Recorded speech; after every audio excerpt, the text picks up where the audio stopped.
பர்திமேயு சுவிசேஷ ஊழியங்கள் வழங்கும்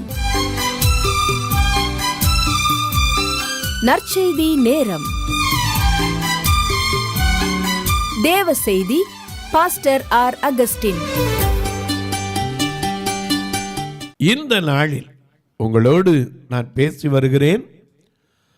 பலவீனம் என்பது ஒரு ஆவி. இன்னைக்கு எல்லாருடைய வாழ்க்கையிலும் பலவீனம் இருக்குது. எப்படின்னு கேட்பீங்க. இன்னைக்கு ஒரு டீ கடைக்கு போகிறீங்கன்னு வச்சுக்கோங்க. போன உடனே நம்ம நேரடியாக கேட்க மாட்டான், காப்பியா டீயா விரத டீ போடுங்க, சுகர்லெஸ்ஸா சுகரோடையா. அப்போ என்ன அர்த்தம்? பலவீனம் இருக்கா இல்லையா இதானே கேட்குறது. தெரியாமல் கொஞ்சம் மாற்றி கேட்குறாரு, அவ்வளோதான். நாம் ஒன்று சொல்லுவோம், ஐயோ சுகர் வேண்டாம். அப்போ அதுலேருந்து அவனுக்கு தெரியும், ஓ கொஞ்சம் கொஞ்சமாக அப்படியே என்ன செய்கிறாரு, பலவீனப்பட்டுட்டு வரார். எனக்கு அன்பானவர்களே, பலவீனம் என்பது ஒரு வியாதி, அதோட போராட்டம் இருக்கும். ஆனால் அந்த பலவீனத்தை மேற்கொண்டார் யார்? இயேசு. ஆகையினால அவரை தேடுகிற நமக்கு அவர் பலன் தர வல்லவராயிருக்கிறார். அதனால தான் சொல்லியிருக்கார், உன் பலவீனத்தில் என் பலன் பூரணமாய் விளங்கும் இருக்கார். ஆனால் எவ்வளவு பெரிய மனுஷனுடைய வாழ்க்கையிலையும் பாருங்க, சில பலவீனங்கள் இருக்கத்தான் செய்கிறது. வேதத்தில் பார்க்கிறோம். உங்களுடைய வேதாகமத்தை எங்கே இருந்தாலும் சரி, இப்போ தயவு செய்து தேடி எடுத்துக்கொள்ளுங்கள். தானியேலின் புஸ்தகம் பழைய ஏற்பாட்டில் 10ஆம் அதிகாரம் 16வது 17வது வசனத்தை கையில் எடுத்து வச்சுக்கிறீங்களா? தானியேல் 10ஆம் அதிகாரம் 16 17ஆம் வசனத்தை அப்படி எல்லாரும் தேடி எடுக்கிற வரைக்கும் நீங்களும் நானும் பாடுமா?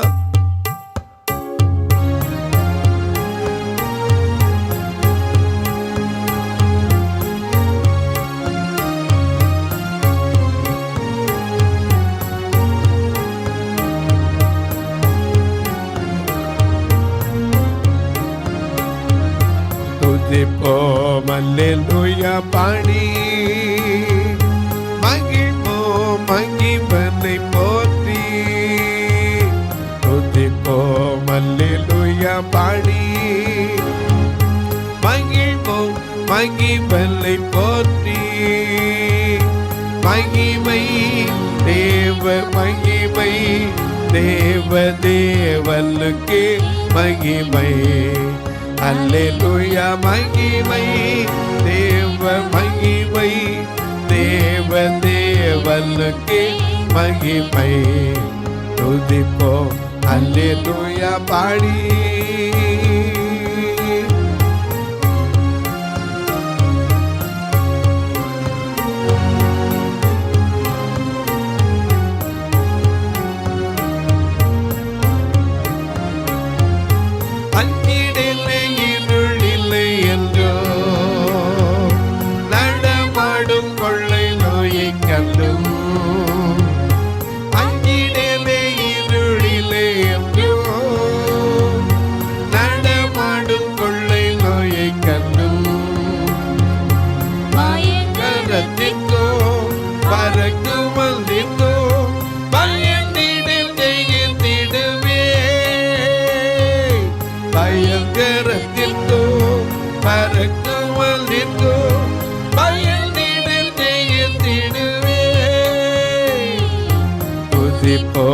அல்லேலூயா பாடி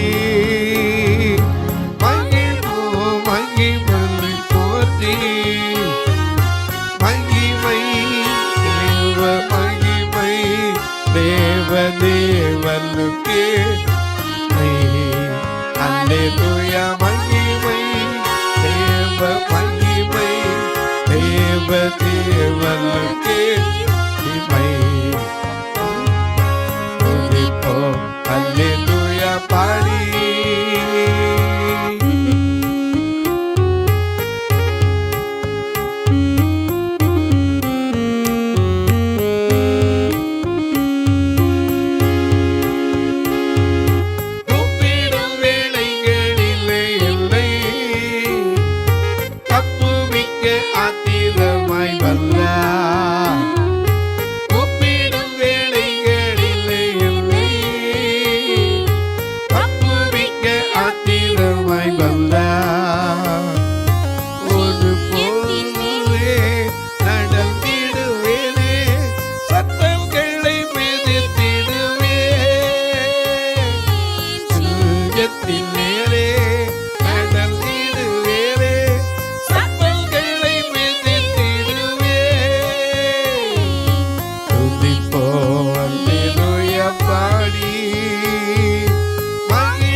தேவனுக்கே மகிமை. அல்லேலூயா மகிமை மகிமை தேவனுக்கே மகிமை. துதிப்போம் அல்லேலூயா பாடி. எல்லாம் எடுத்திருப்பீங்க. வாசிக்க சொல்லட்டா? தானியேலின் புஸ்தகம் 10ஆம் அதிகாரம் 16ஆம் வசனம். அப்பொழுது மனுபுத்திரரின் சாயலாகிய ஒருவன் என் உதடுகளை தொட்டான். உடனே நான் என் வாயை திறந்து பேசி எனக்கு எதிரே நின்றவனை நோக்கி என் ஆண்டவனே தரிசனத்தினால் என் மூட்டுகள் புரண்டன. எவ்வளவு பெரிய ஆளு தானியேல்! யாரு? சிங்கக்கவியில தைரியமா நில்லவன். தரிசனத்தினாலே பலவீனம். இப்ப என்ன சொல்றாரு? மூட்டுகள் புரண்டன, பலனற்று போனேன். ஆகையால் என் ஆண்டவனுடைய அடியேன் என் ஆண்டவனோடு பேசக்கூடுவது எப்படி? இனி என்னில் பலன் இல்லை, என்னில் மூச்சும் இல்லை என்றேன். இந்த தானியேல் ஒரு காலத்துல ராஜாவின் போஜனத்தினால கூட ராஜாலாம் நினைச்சாங்க. ஏன்னா பாபிலோனுக்கு கொண்டு போனதுல அடிமைகளை கொண்டு போனது தானியேல், சாத்ராக், மேஷாக், ஆபேத்நேகோலாம் உண்டு. இந்த தானியேல் அங்கே போன உடனே இவர்களுக்கெல்லாம் ராஜாவின் போஜனம் கொடுக்கணும், ராஜா பானம் பண்ணுகிற திராட்சை ரசத்தை கொடுக்கணும்னு உடனே அவன் தனக்குள்ள ஒரு தீர்மானம் எடுத்தவன். எங்களுக்கு என்ன வேண்டாம்? ராஜாவின் போஜனத்தினாலே தன்னை தீட்டுப்படுத்தாதபடிக்கு பிரதானிகளின் தலைவரிடத்தில் தானியேல் 1:8 வேண்டிக் கொண்டான். அப்படி வேண்டிக் கொண்டது மட்டுமல்ல, அந்த அதிபதி சொன்னான். என்ன சொன்னா? எப்பா, ராஜா என்னை கேட்பாரப்பா, நாளைக்கு எல்லாரையும் கொண்டு காட்டும்போது நீங்கள் பலவீனர்களாக காணப்படக்கூடாது. இவன் சொன்னா, எங்களுக்கு அது வேண்டாம், மரக்கறி, பருப்பு, கீரை முதலானவற்றை கொடுன்னா. தவணை கேட்டான். எதுக்காக? 10 நாள். வாசிக்க பார்க்கலாம். தானியேல் 1:8 வாசிக்க பார்க்கலாம். தானியேல் ராஜாவின் போஜனத்தினாலும் அவர் பானம் பண்ணுகிற திராட்சை ரசத்தினாலும் தன்னை தீட்டுப்படுத்தலாகாது என்று தன் இருதயத்தில் தீர்மானம் பண்ணிக்கொண்டு தன்னை தீட்டுப்படுத்தாதபடி பிரதானிகளின் தலைவனிடத்தில் வேண்டிக் கொண்டான். தேவன் தானியேலுக்கு பிரதானிகளின் தலைவனிடத்தில் தயவும் இரக்கமும் செய்தார், வைத்தார். பிரதானிகளின் தலைவன் தானியேலை நோக்கி, உங்களுக்கு போஜனத்தையும் பானத்தையும் குறித்திருக்கிற ராஜாவாகிய என் ஆண்டவனுக்கு நான் பயப்படுகிறேன். உங்களுக்கு பயப்படுறோம் இல்லையோ, எனக்கு வேலை கொடுத்திருக்கானே, என் எஜமானுக்கு நான் பயப்படுகிறேன். அவர் உங்களோடு ஒத்த வாலிபரின் முகங்களை பார்க்கிலும் உங்கள் முகங்கள் வாடிப்போன நிலையில காணப்பட வேண்டியது என்ன? அதனால் ராஜா என்னை சிரச்சேதம் பண்ணுவாரே என்றான். சரி. அப்பொழுது பிரதானிகளின் தலைவனை தானியேல், அனனியா, மிஷாவேல், அசரியா என்பவர்கள் மேல் விசாரிப்புக்காரனாக வைக்கப்பட்ட மேல்ஷார் என்பவனை தானியேல் நோக்கி, 10 நாள் வரைக்கும் அது அடியாரை சோதித்து பாரும். எதுக்கு 10 நாள்? எங்களை சோதிச்சு பாருங்க. எங்களுக்கு புசிக்க பருப்பு முதலான மரக்கறியும் குடிக்க தண்ணீரையும் கொடுத்து எங்கள் முகங்களையும் ராஜபோஜனத்தில் புசிக்கிற வாலிபருடைய முகங்களையும் ஒத்துப்பாரும். பின்பு நீர் காண்கிறபடி உமது அடியாருக்கு செய்யும் என்றான். சரி. அவன் இந்த காரியத்தில் அவர்களுக்கு செவி கொடுத்து 10 நாள் அளவும் அவர்களை சோதித்து பார்த்தான். 10 நாள் சென்ற பின்பு ராஜபோஜனத்தை புசித்த, நல்ல கவனிங்க, ராஜபோஜனத்தை புசித்த எல்லா வாலிபரை பார்க்கிலும் அவர்கள் முகம் களையுள்ளதாயும் சரீரம் புஷ்டியுள்ளதாயும் காணப்பட்டது. எனக்கு அன்பானவர்களே, அப்படிப்பட்ட தானியேல். ஆனா இன்னைக்கு எப்படி சொல்றாரு? என்னால் பேச முடியல, மூச்சு இல்லை, இளைத்து போயிட்டேன், எப்படி பேச? எல்லா மனுஷருக்குள்ளேயும் பலவீனங்கள் வரும். ஆனால் அந்த பலவீனத்தையே அவருடைய பலன் தான் நமக்கு பூரணமாய் விளங்கும். தானியேல் சாதாரணமான ஆள் இல்லைங்க. சிறையில் இருக்கும்போது கூட சிங்கத்தின் கவி போட போகிறாங்கன்னு தெரியும். தானியேல் 6ஆம் அதிகாரம் 10ஆம் வசனத்தில் பார்க்கிறோம். தானியேலோ வென்றால் அந்த பத்திரத்துக்கு கையெழுத்து வைக்கப்பட்டதென்று அறிந்த போதும் நம்மளால சிங்கத்திட்ட போட போறான்னா எப்படி இருந்திருக்கும்? அது சிங்கத்தை 10-15 நாள் பட்டினி போட்டு அப்படி பக்கத்தில் வந்தோடனே கடிச்சு குதற மாதிரி நிலைக்கு வச்சிருப்பான். அப்படி இருந்து சிங்க சத்தத்தை கேட்டாலே பாதி பேருக்கு என்ன ஆகும்? ஏன்னா அந்த கர்ஜிக்கிற அந்த ரோரிங், உருமுறது, அதை கேட்டாலே பயம் வந்துடும். நமக்கு ராத்திரியில் நாய் ஊழையிட்டாலே பயம். உடனே பக்கத்தில் சொல்லுவோம், என்ன இன்னைக்கு நாய் இப்படி ஊழையிடுது அப்படிமோ. ஆந்த கத்துனா போதும் பயம். நாம் சின்னது கூட பயப்படுவோம். ஆனால் சிங்கத்திட்ட அதுவும் உள்ள எதுக்குள்ள, கெவிக்குள்ள, கொகைக்குள்ள தூக்கி அப்படியே கொண்டு கட்டி போடும்போது என்ன பயம் இருக்காது? எனக்கு கண்பாலில் இன்றைக்கி சாவுன்னு சொன்னாலே நிறையா பேர் பயப்படுறான். யாரையா போய் சொல்லி பாருங்க, ஏன் நாளைக்கு செத்து போய் சும்மாரியா அப்படிங்கிற. ஏன்? மரணம் நிச்சயமாக உண்டு. பிறக்க ஒரு காலம் உண்டு, இறக்க ஒரு காலம் உண்டு. ஆனால் மரணத்தை குறித்த பயம் என்ன செய்யுது? இன்னைக்கு எத்தனை பேருக்கு இருக்கு? மரண பயத்திலே சிலர் என்ன செய்வாங்க, ஐயோ அப்படியா செத்து போயிடணும். எனக்கு அன்பானே, பயந்தாலும் பயப்படாட்டாலும் மரணம் நிச்சயம். எனக்கு அன்பானே, அநேக நேரங்களில் இது நமக்கு தெரியறதில்ல. இவனுக்கு நமக்கு தெரியாது மரணம் எப்போ வரும்னு. தெரிஞ்சால் அவ்வளோதான். உலகத்தில் என்ன நடக்குன்னு கற்பனை பண்ணி பார்க்க முடியாது. ஒரு டைம் வச்சு இத்தனை மணிக்கு இத்தனை நிமிஷத்துக்கு கரெக்டாக போயிடும் மட்டும் ஆண்டவர் தெரிகிற மாதிரி வச்சுருந்தாருன்னா என்னென்ன செய்ய முடியுமோ அதுக்கு முன்னாடி என்ன செய்வாங்க, செஞ்சு முடிச்சிடுவாங்க. அதனால தான் ஆண்டவர் அதை மறைவாக வச்சுருக்கார். பிறக்கும் போது நமக்கு தெரியாது, போகும்போது நமக்கு தெரியாது. 2 நேரமும் அழுகிறான். சினிமாக்காரன் கூட சொன்னால், பிறக்கும் போதும் அழுகின்றாய், இறக்கும் போதும் அழுகின்றாய், ஒரு நாளேனும் கவலை இல்லாமல் சிரிக்க மாட்டேன்றியப்பான்னா கவியரசர் கண்ணதாசன். என கண்வாளே மனித வாழ்க்கையில் எல்லா நேரம் அழுகதான். ஆனால் இந்த தானியேலுக்கு சிங்கத்தின் கவி போட போகிறாங்க. பத்திரத்தில் கையெழுத்தாச்சு, வேறு வழியே கிடையாது. ஆனால் எப்போதும் போல என்ன செய்தான், கர்த்தரை போய் மேல் வீட்டு அறையில் போய் எருசலேமுக்கு நேராய் தன் பலகணிகள் திறந்திருக்க தான் முன் செய்து வந்தது போல தினம் 3 வேளை தன் தேவனுக்கு முன்பாக முழங்கால் படியிட்டு ஜெபம் பண்ணி ஸ்தோத்திரம் செலுத்தினான். இன்னைக்கு நமக்கு அப்படி ஒரு சூழ்நிலை தான் ஸ்தோத்திரம் பண்ணுமா? ஏன்னா ஸ்தோத்திரம் சொல்ல சொல்ல கிருபை பெருகிக் கொண்டே இருக்குமா. ஸ்தோத்திரம் கிருபையை உண்டாக்கும். 3 வேளையும் எப்போதும் போல ஜெபிச்சு வந்தான். ஜெபிச்சதுனால சிங்கக்கவி மாறிடுச்சா? இல்லை.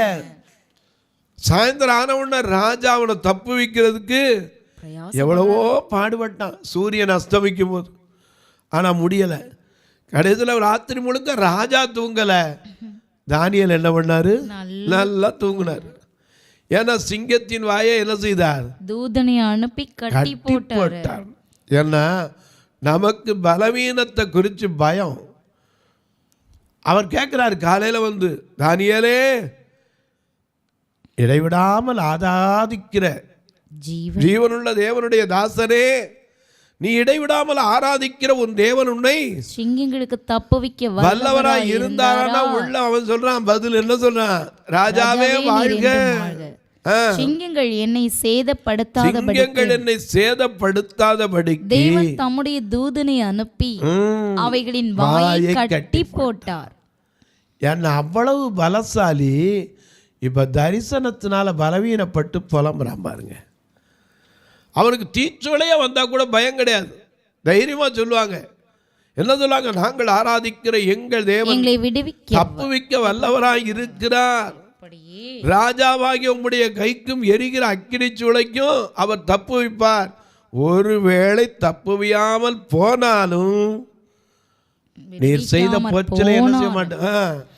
நாங்கள் ஆராதிக்கிற எங்கள் தேவன் எங்களை தப்புவிக்க வல்லவராய் இருக்கிறார். அவர் எரிகிற அக்கினி சூளைக்கும் ராஜாவாகி உம்முடைய கைக்கும் நீங்களாக்கி விடுவிப்பார்.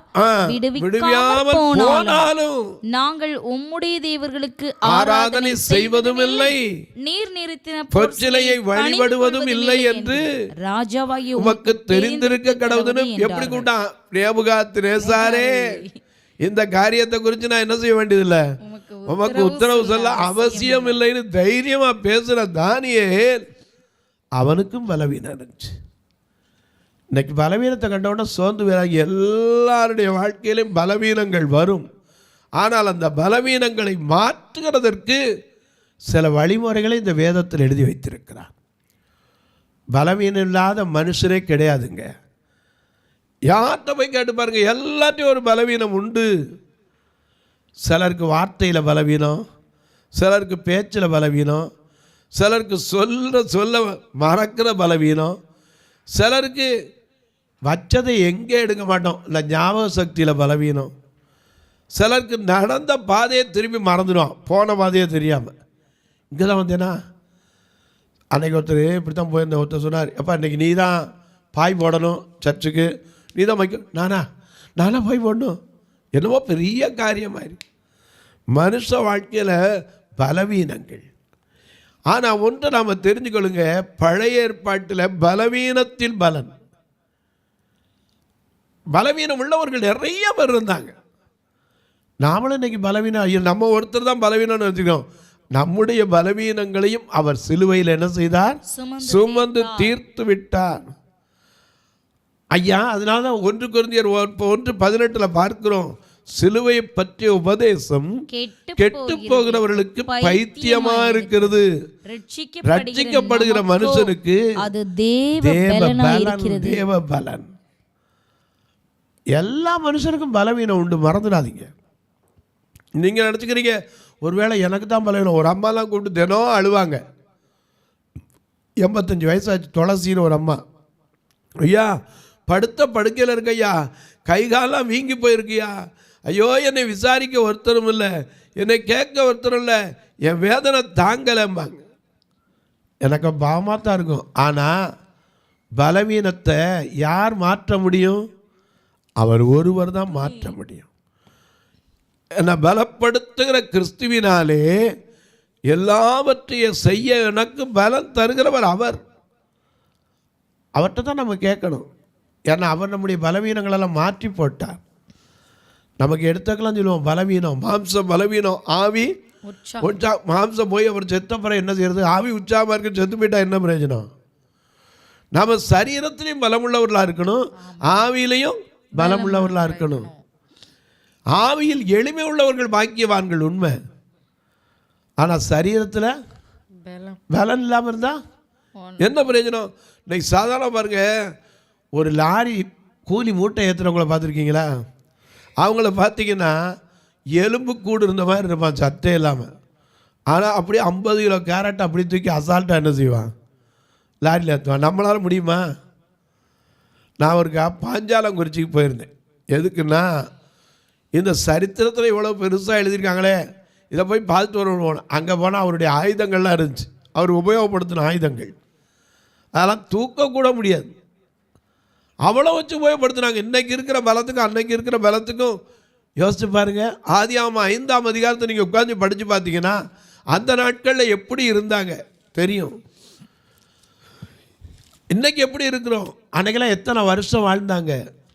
ஏன்னா நீங்கள் அதில் வாசித்து பார்த்தீங்கன்னா ஆதாமின் வம்ச வரலாறுன்னு ஆரம்பிக்குது. ஆதியாகமம் 5ஆம் அதிகாரத்தை பாருங்கள், ஆதாமின் வம்ச வரலாறுன்னு சொல்லிட்டு தேவன் மனுஷனை சிருஷ்டித்த நாளிலே அவனை தேவ சாயலாக உண்டாக்கினார், ஆணும் பெண்ணுமாகவும் சிருஷ்டித்தான். ஆதாமுக்கு 130 வயதான போது, அதை வாசிங்க, தன் சாயலாக தன் ரூபத்தின்படியே ஒரு குமாரனை பெற்று அவனுக்கு சேத் என்று 130 வயசுல என்ன வரைஞ்சான்? அடே அப்பா, நமக்கு இப்ப 40 வயசு ஆச்சுனாலே என்ன சொல்றோம்? இனிமேல் எந்த வாய்ப்பும் இல்லைங்க, எந்த வாய்ப்பும் இல்லை. ஏன்னா நமக்குரிய பலவீனங்கள். ஒரு 70 வயசாச்சுன்னா சரி, அப்பா 70 வயசாச்சுப்பா. ஐயா 120 வயசுல இருந்த மோசம் என்ன, 85 வயசாக இருந்த யோசுவா காலேப் என்ன? இன்னைக்கு நமக்குள்ளே இருக்கிற பலவீனங்களை குறித்து யோசிக்கிறோம். ஒன்றை நீங்கள் தெரிஞ்சுக்கங்க, நம்முடைய பலவீனத்தையே மேன்மை பாராட்டுறோம் ஒழிய ஆண்டவரை மட்டும் நோக்கி பாருங்க, நம்மை பலப்படுத்துவா.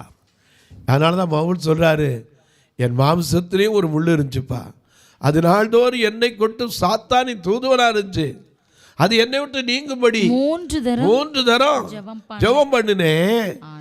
ஆண்டவர் என்ன செய்தாரு, என் கிருபை உனக்கு போதும், பலவீனத்திலே என் பலன் பூரணமாய் விளங்கும்னு சொன்னார். தானியேல் பெரிய தீர்க்கதரிசி, ஞானம் மாம்சமான தேவனோடு வாசம் பண்ணாத ஒரு மனுஷன், அவருக்கு மறைபொருளை விளக்கக்கூடிய வல்லமை உண்டு, ஆனால் அவனுக்கும் பலவீனம் உண்டு. தொலைக்காட்சியில் பார்க்கிற என் அன்பு மக்களே, இன்றைக்கி பலவீனம் இருக்கிற உடனே சோர்ந்து போயிடாதீங்க. பலவீனத்தை மாற்றுகிற ஒருவர் இருக்கிறார். நமக்காக பலவீனங்களை சுமக்கிற ஒருவர் இருக்கிறார். ஏன்னா அவர் சுமந்து தீர்த்து விட்டார். அவருடைய தழும்புகளால் நாம் என்ன செய்யணும், குணமாகிறோம். மறந்துடாதீங்க. இன்னைக்கு சில நேரங்களில் ஒரு சின்ன சின்ன காரியம் வந்தோடனே அப்படியே பலவீனப்பட்டு, ஐயோ இனிமேல் நான் நடப்பனா, இனிமேல் எந்திரிப்பனா, ஐயோ பொழப்பனா, இப்படிலாம் கேட்காதீங்க. கர்த்தர் பலப்படுத்துகிறவர். பலப்படுத்துகிற கிறிஸ்துவினாலே நீ பெரிய காரியங்களை செய்ய முடியும். ஏன்னா அவருக்கு தெரியும், அவர் ஏதோ ஒரு மிருக ரூபத்தில் வரல, வேற எந்த ரூபத்திலும் வரல. ஒன்றை பார்த்தா என்ன பார்த்தா அவரை பார்க்க வேண்டாம். அவர் தம்முடைய சாயலில் படைத்ததுனால அவர் எல்லாவற்றையும் அறிந்திருக்கிறார். ஆகையினால்தான் அவர் சொன்னார், உன் பலவீனத்தில் என் பலன் பூரணமாய் விளங்கும். பலவீனத்தோடு இருக்கிற உங்களுக்காக நான் ஜெபிக்கிறதுக்கு முன்னாடி சில காரியத்தை சொல்லுவேன். இந்த தொலைக்காட்சி முன்னாடி ஒருவேளை படுத்த படுக்கையில் பலவீனத்தோட, வீட்டில் சோர்ந்து போய் உட்கார்ந்த நிலையில், மனதில் பலவீனத்தோட, சரீர பலவிதமான பலவீனத்தை மற்றவங்க கூட சொல்ல முடியாமல் கண்ணீர் விடுகிற என் அன்பு மக்களே, உங்களுக்கு சொல்லுவேன், உங்கள் பலவீனம் என்னன்னு அவருக்கு தெரியும். ஏன்னா அந்த பாதை அவருக்கு தெரியும். கண்ணீரின் பாதையில் நடக்கும் போதெல்லாம் களிப்பான நீரூற்றாய் மாற்றிக்கொள்வார்கள். வல்லமை மேலே வல்லமை வெற்று சீயோனை காண நாமும் தகுதிப்படணும். அதுக்கு தான் இங்கே பார்க்குறோம், பலத்தின் மேல் பலன் அடையணும். இந்த நிகழ்ச்சியை பார்க்குற நீங்கள் ஒரு வார்த்தை எதுக்காக ஜெபிக்கிறீங்களா? இது தினந்தோறும் வருவதற்காக ஜெபியுங்க. தடையில்லாமல் ஒளிபரப்பப்பட செய்யுங்க. அது மட்டும் இல்லை, ஒரு நாளைக்கு தொலைக்காட்சி வரணும்னா 4000 ரூபா வேணும். அது போக ரெக்கார்டிங் இருக்குது. இது மட்டும் இல்லை ஐயா, எங்கள் சபை 2 கண்ணும் தெரியாத மக்கள். நீங்கள் வந்து பார்த்தீங்கன்னா, ஐயோ இவ்வளோ பேர் பார்வையில்லாமல் இருக்காளா, இவங்களை கூட்டிகிட்டு வர்றதுக்கு மட்டும் ஒரு வாரத்துக்கு வேனில் 4000 ரூபா வாடகை கொடுத்தான் கூப்பிட்டு வரோம். ஏன்னா ஒரு ட்ரிப்பில் கூட்டு வர முடியாது, 2-3 ட்ரிப் எடுக்கணும். திருப்பி அதே மாதிரி கொண்டு விடணும். மத்தியானம் எல்லாரையும் சாப்பிட வைக்காமல் அனுப்புனதே இல்லை. உங்கள் பிறந்த நாள், திருமண நாள் போன்ற நல்ல நாட்களில் ஒரு உணவு கொடுக்க உதவலாம், ஒரு ஊன்றுகோல் கொடுக்க உதவலாம், ஆத்மாக்களை அழைத்து வர உதவலாம். ஒரு பார்வையற்றவருக்கு வருஷத்துக்கு ஒருக்கா ஒரு திருமணம் செய்வதுண்டு. இப்போ கூட மதுரையில் ஞானஸ்தான தொட்டி என்ன 2004 கட்டினோம். அது அப்படி தண்ணி இருந்து அந்த டைல்ஸ் எல்லாம் அப்படி ஊறி போய் இப்போ தண்ணி பூமிக்குள்ளே வச்சுட்டு 10 நிமிஷம் கழித்து போய் பார்த்தா ஒரு சொட்டு தண்ணி இருக்க மாட்டேங்குது. நல்ல தண்ணி பிடிச்சி வைக்கிற தொட்டியாகவும் அதை வச்சுருந்தோம். இப்போ அது அப்படியே தண்ணி உள்ளே போய் தண்ணீரே நிற்க மாட்டேங்குது. போன வாரம்லாம் குளிக்கிற கூட தண்ணி இருக்குது, அவ்வளோ கஷ்டம். 80 ரூபா செலவழிச்சு, 80,000 செலவழித்து அந்த தொட்டியை புதுப்பித்து வரோம். 2 நோக்கத்துக்கு. ஒன்று, ஞானஸ்நானமும் கொடுப்பதற்கு அது பயன்படும். மற்ற நேரங்கள் அது நல்ல தண்ணீர் வைக்கிற தொட்டியாகவும் பயன்படும். இந்த தண்ணீர் காரியத்தில் கர்த்தர் சிலர் எழுப்பித்தர ஜெபிங்க. இப்போ நீங்கள் போனாலும் அந்த வேலை நடக்கிறத பார்க்கலாம். தாராளமாக உங்களுக்கு தடை இல்லை. ஒருவேளை ஐயா எனக்கு அந்த படத்தை அனுப்ப முடியுமான்னா தாராளமாக உங்களுக்கு அனுப்பி வைக்கிறேன். இப்படிப்பட்ட காரியத்தில் கர்த்தர் உங்களை ஏவினால் நீங்கள் உதவலாம். ஆனால் கட்டாயமல்ல, விசலமாக இல்லை. எப்படி உதவ? இதில் 2 ஃபோன் நம்பர் வந்துக்கிட்டே இருக்கும். அப்படியா ஜிபே ஃபோன்பேயில் கொடுக்கலாம், காசோலையா அனுப்பலாம். ஒருவேளை ஐயா நான் இதை முழுதும் கூட செஞ்சிடலாம், எனக்கு கணக்கு வைக்க முடியுமா? தாராளமாக. நீங்கள் 84 388 52 500 8438852500 இந்த நம்பரில் பார்வையற்ற பரிதிமேயும் பார்வையற்றோர் சேரிட்டபிள் ட்ரஸ்ட்டுன்னு இருக்கும். நீங்கள் இதன் வழியாக தொடர்பு கொண்டு இந்த ரசீதை நீங்கள் உங்களுடைய கணக்கும் பயன்படுத்தி கொள்ளலாம். உங்கள் ஜபக்காரி எது இருந்தாலும் காலை 10லேருந்து 5 மணிக்குள்ளே சொல்லுங்கள். ஏன்னா 24 மணி நேரம் உங்கள் ஜபக்குன்னு சொல்லிவிட்டு நான் ஃபோன் எடுக்காமல் இருந்தால் கர்த்தருக்கு கணக்கு கொடுக்கணும். 10லேருந்து 5க்குள்ளே தாராளமாக கூப்பிடுங்க. நான் ட்ராவல்லையோ அல்லது ஊழியத்திலேயோ ஆராதனையிலோ இல்லாமல் இருந்தால் நிச்சயமாக உங்கள் ஃபோனை அட்டன் பண்ணுவேன். இப்போ உங்களுக்காக ஜெபிக்கட்டுமா? நல்ல பிதாவே, நன்றியோடு துதிக்கிறோம் சுவாமி. நல்ல நாளிலே பலவீனம் என்பது யாருக்கு இல்லை? எல்லா மனிதனுடைய வாழ்க்கையில் உண்டு. எனக்கு தான் பலவீனமா, மற்ற எல்லாருக்கும் இல்லையான்னு கேட்பீங்க. வேதத்தில் பாருங்க, பிரபலமான ஒரு தீர்க்கதரிசி, ஆனால் அவருக்கும் ஒரு பலவீனம் தரிசனத்தில் இருந்துச்சு. அவரும் சொல்றார், ஐயோ என்னால் பேச முடியல, என் முழங்கால் மூச்சு விட முடியல, என் முழங்கால்கள் அப்படியே பிறண்டு போயிருக்கு அப்படி சொன்னார். பலவீனம் வரும், ஆனால் அந்த பலவீனத்தில் ஆண்டவருடைய பலன் பூர்ணமாய் விளங்கும். என் தேவன் ஒவ்வொருவருடைய பலவீனங்களை மாற்றுங்க.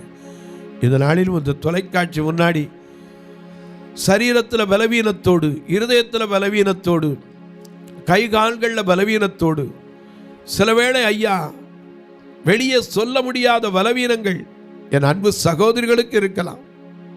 இந்த பலவீனங்கள் எல்லாம் கர்த்தருடைய பாதத்தில் வைக்கிறேன். ஒவ்வொருவருக்கும் விடுதலை கொடு. வேதம் சொன்னபடி என்னை நோக்கி கூப்பிடு, நான் உன்னை விடுவிப்பேன், நீ என்னை மகிமைப்படுத்துவாய் என்றீரே. அந்த வார்த்தையின்படி ஒவ்வொருவரையும் விடுவேன். இயேசுவின் நாமத்தில் ஜெபிக்கிறேன் நல்ல பிதாவே, ஆமென். சபை ஆராதனை ஞாயிறு காலை 10 மணி முதல் 12 மணி வரை. இடம் பர்திமேயு சுவிசேஷ ஆலயம், அன்னை சத்யா நகர், இளமனூர் அஞ்சல், சக்கிமங்கலம் வழி, மதுரை மாவட்டம்.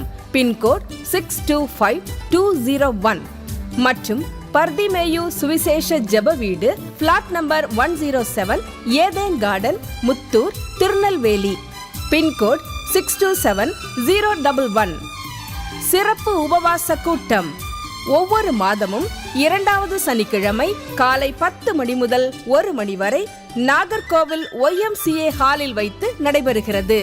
மற்றும் ஒவ்வொரு மாதமும் 4வது சனிக்கிழமை காலை 10 மணி முதல் 1 மணி வரை திருநெல்வேலி புதிய பேருந்து நிலையம் அருகில் உள்ள கிரேஸ் ஹாலில் வைத்து நடைபெறுகிறது. எங்கள் எல்லா ஆராதனைகளிலும் கலந்து கொண்டு தேவனை மகிமைப்படுத்த அன்பாய் அழைக்கிறோம்.